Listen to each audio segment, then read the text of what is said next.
के जीव जंतु न होते तो हमारा जीवन किस प्रकार से प्रभावित होगा।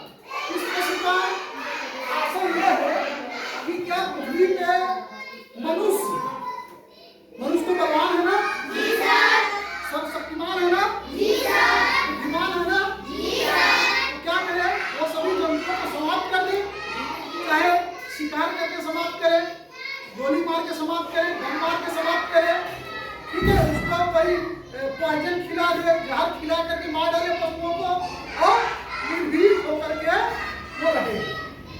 शेर बाघ चीतों को समाप्त कर दे तो क्या होगा, मनुष्य क्या जीवित रह पाएगा? पेड़ पौधों को समाप्त कर देंगे, मनुष्य जीवित रह पाएगा? नहीं रह पाएगा। क्यों नहीं रह पाएगा? कोई इसका उत्तर बताएगा? किसी के दिमाग कुछ बात आ रही है? आ रही है, लेकिन आप उसको एक्सप्लेन नहीं कर पा रहे। चलिए हम आपकी हेल्प करते हैं। बच्चों, ऐसा है कि पृथ्वी पर विभिन्न प्रकार के जीव जंतु हैं। हमारा एक पारितंत्र है, इकोसिस्टम, उसको बैलेंस बनाए रखता है। जैसे अगर शेर मनुष्य के लिए खतरनाक चीज है ना, शेर अगर हमें देखेगा तो हमें खा जाएगा ना, मार डालेगा हमें ना। शेर से लड़के जीत सकते हैं सामान्यतया? नहीं जीत सकते, तो क्यों हम शेर को मार दें, बाघ को मार दें? लेकिन आने वाले समय में हम क्या कर रहे हैं, पहले से हम प्रोजेक्ट टाइगर 1973 से 1973 से हमने क्या प्रारंभ किया, प्रोजेक्ट टाइगर, प्रोजेक्ट एलिफेंट 1993 से, ठीक है। हमने क्यों प्रारंभ किया, इनको बचाने के लिए। क्यों बचाना इनका जरूरी है, तो फिर इनका रहना क्यों जरूरी है, क्योंकि ये टॉप क्लास के क्या है, ये क्या है, अगर ये जीवित नहीं रहेंगे शेर बाघ चीते, तो क्या होगा, हमारा आपका जीवन संकट में आ जाएगा, ठीक है। क्यों आ जाएगा संकट में, क्योंकि शेर बाघ चीता आपको पता है ना, शेर बाघ चीता क्या करते हैं, ये शाकाहारी जंतुओं को, जो इनसे कमजोर जीव जंतु हैं, ठीक है, लोमड़ी को, ठीक है, मांसाहारी जंतु को भी खाते हैं, शाकाहारी जंतु को भी खाते हैं। इसके बाद उच्च क्लास के उपभोक्ता हैं, ये प्रतिभा उच्च क्लास के उपभोक्ता हैं। उसके बाद जो भेड़िया है, किसको खाएगा, किसको खाएगा, हिरण को खाएगा, खरगोश को खाएगा, लेकिन शेर किसको खाएगा, भेड़िया को भी खाएगा, खरगोश को भी खाएगा, हिरण को भी खाएगा। मनुष्य को भी अगर पाए तो खा जाए। हालांकि मनुष्य बुद्धिमान है, इसलिए उसने अपनी सुरक्षा की व्यवस्था वो कर लिया है, लेकिन ये खुला चले शेर और मनुष्य के बीच में कर लिया जाए, कौन जीतेगा, सामान्य रूप में शेर ही जीतेगा। हालांकि अपने इतिहास में कई ऐसे लोग रहे हैं जिन्होंने शेर को भी पछाड़ दिया है, शेर को भी हराया है। हमारे यहाँ हमारे देश का नाम भरत पड़ा है। ये बचपन में शेर के दांत को गिनते थे, जो शेर का दांत होता था उसके दांत को गिनते थे। राजा दुष्यंत के लड़के शकुंतला के पुत्र, उनका क्या नाम था, भरत। ऐसे और पृथ्वीराज चौहान का नाम आता है जिन्होंने शेर को हरा दिया। ऐसे अन्य कई लोगों का नाम आता है जिन्होंने बाघ को हराया, ठीक है। लेकिन सामान्य मानव की बस की बात नहीं, बावजूद इसके वो हमारे लिए खतरा है, लेकिन हम उसकी सुरक्षा करते हैं।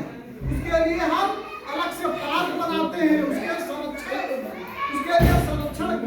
गृह का निर्माण करते हैं ना। क्यों, क्योंकि अगर वो शेर जिंदा रहेगा, बाघ जिंदा रहेगा, चीता जिंदा रहेगा, तो किसका फायदा होने वाला है, अल्टीमेटली हमारा आपका, हमारे पर्यावरण का फायदा होने वाला है। और पर्यावरण का फायदा किस प्रकार से होगा, पूछिए होने वाला है बेटा, सूर्य से ऊर्जा आती है, घास लेते हैं, हरे पौधे उसको भोजन के रूप में रूपांतरित कर देते हैं। उन पौधों को शाकाहारी जंतु अर्थात हर्बीवोर्स खाते हैं, ठीक है। हर्बीवोर्स क्या हुए, प्राथमिक कंज्यूमर, प्राथमिक उपभोक्ता।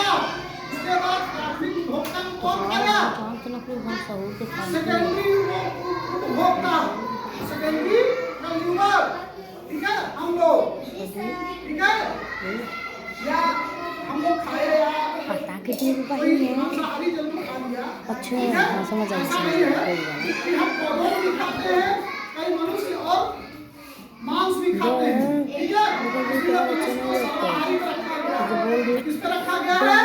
सर्वाहारी में। ऑम्निवोरस, ऑम्निवोरस क्या है? सर्वाहारी, ठीक है। हालांकि हमारा शरीर शाकाहारी के लिए बना हुआ है सामान्य रूप में, ठीक है। हमारा शरीर किसके लिए बना हुआ है? शाकाहार, हम शाकाहारी हैं, लेकिन हम स्वाद के लिए अपना मांसाहारी बन गए हैं, इसलिए हम अपने को सर्वाहारी कह सकते हैं। लेकिन जो शेर होता है वो सदैव मांसाहारी, वो घास नहीं खाता, वो क्या घास नहीं खाएगा, वो मांस खाएगा, ठीक है, शिकार करेगा, मांस खाएगा। तो फायदा क्या होता है? शेर वो बाघ के जिंदा होने से, उसकी सुरक्षा करने से वो कंट्रोल करते हैं किसको? हिरन को, जो घास खाने वाले, जो चारण करने वाले जो जंतु होते हैं, उनको वो क्या करते हैं?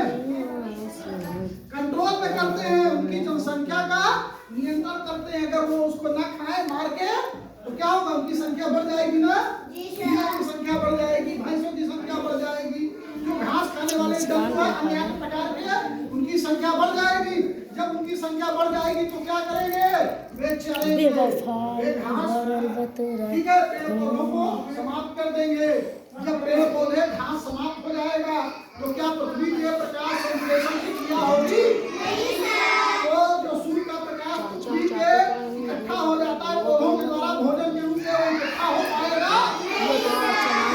आपको भोजन तब मिल पाएगा, चावल नहीं मिलेगा, दालें नहीं मिलेगी। जो भी हमें पौधों से प्राप्त होने वाले भोजन है वो हमें नहीं मिल पाएगा। इसके कारण से हमारा जीवन बिना दुर्भर हो जाएगा। हम कितने दिन, अब आप कह सकते हैं कि चलो भैया हम मुर्गी को खा लेंगे, मुर्गा खा लेंगे, बकरा खा लेंगे, लेकिन बकरा भी तो क्या खाएगा? भाई घास भूसी तो खाता है। जब घास फूस रहेगा नहीं, भूसा रहेगा नहीं, तो क्या बकरा और मुर्गा मुर्गी बचेंगे? नहीं बचेंगे ना। तो अंत में क्या होगा? हमारे जीवन पे संकट आएगा। मनुष्य इतना बड़ा स्वार्थी जंतु है। हम भी क्या एक प्रकार के जंतु हैं, जानवर हैं, लेकिन पढ़े लिखे जानवर हैं। क्या है? पढ़े लिखे और होशियार जानवर हैं, होशियार जानवर हैं। कभी किसी जानवर को देखा है स्कूल में जाते हुए? नहीं सर। अपने बच्चों को स्कूल में भेजता है, उनको ट्रेनिंग देता है, उनको प्रशिक्षण देता है, उनको अच्छे बुरे की भेद बताता है, बावजूद उसके स्कूल में अच्छा बुरा समझाने के लिए भेजा जाता है, लेकिन हम समझ नहीं पाते। समझ में तो आता है, नहीं आता हो, लेकिन हम उसको पालन नहीं कर पाते। लेकिन जानवर जो है, जो उनका नियम है, वो अपने नियम पे कायम रहते हैं, ठीक है, वे प्राकृतिक नियम को मानते हैं। हमारे मनुष्यों में भी कई लोग प्राकृतिक नियम को मानते हैं। जो मानते हैं वो स्वस्थ रहते हैं, ठीक है, सबल रहते हैं। जो नहीं मानते वे अस्वस्थ रहते हैं, ठीक है। इसका उत्तर क्या हो बच्चों? यदि विभिन्न प्रकार के जीव जंतु न होते तो हमारा जीवन किस प्रकार प्रभावित होता? हमारा जीवन बहुत बुरी तरीके से प्रभावित हो जाएगा। इस कारण से यदि विभिन्न प्रकार के जीव जंतु नहीं रहेंगे, विभिन्न प्रकार के जीव जंतु एक दूसरे को बैलेंस करते हैं, हमारे पारितंत्र को, हमारे पर्यावरण को संतुलित करते हैं। कोई किसी की संख्या बढ़े नहीं, किसी की संख्या बढ़ गई तो उनकी संख्या को कंट्रोल कर देना, किसी की संख्या घट गई तो उनकी संख्या को बढ़ा देना, ठीक है, इनहांस कर देना, इंक्रीज कर देना, जिसके कारण से पर्यावरण में संतुलन बना रहता है, ठीक है। तो हमारा जीवन इसके कारण सुरक्षित है कि विभिन्न प्रकार के जीव जंतुओं में कौन बनाता है? विभिन्न प्रकार के पेड़ पौधे, विभिन्न प्रकार के जंतु, उनमें मांसाहारी जंतु भी है और शाकाहारी जंतु भी है, ठीक है। इसीलिए हम शेर, बाघ, चीते की सुरक्षा करते हैं, उनके लिए पार्क की स्थापना करते हैं, ठीक है, संरक्षण गृहों की स्थापना करते हैं। जबकि हम जानते हैं कि खुले में छोड़ दिया जाए तो शेर से हम जीत नहीं पाएंगे और शेर हमें खा जाएगा। बावजूद उसके हम की सुरक्षा करते हैं, लेकिन पर्यावरण के संरक्षण के लिए, पर्यावरण में बैलेंस संतुलन के लिए हम क्या करते हैं, जीव जंतु को उनको बैलेंस रूप में रखना चाहिए। ठीक है, पेड़ की अंधाधुंध कटाई नहीं करनी चाहिए, जानवरों का शिकार नहीं करना चाहिए। अनायास में लोग हाथी दांत के हाथी को मार दे रहे हैं। ठीक है, और मृगछाल के लिए, कस्तूरी के लिए मृगों को मार दे रहे हैं, हिरण को मार दे रहे हैं, बाघ के चर्म के लिए, व्याघ्र के चर्म के लिए क्या मार दे रहे हैं, हम बाघों को मार दे रहे हैं। ठीक है, तो इस प्रकार से मनुष्य में कुछ गड़बड़ प्रकार के भी लोग हैं और अच्छे प्रकार के भी लोग हैं। सरकार इसको प्रयास कर रही है। हम आप इस बात को जान करके, समझ करके पर्यावरण से पर्यावरण के लिए जो भी उचित हो, ठीक है, वो करें, और जो अनुचित हो उसको दूसरे को करने से मना करें और स्वयं भी न करें।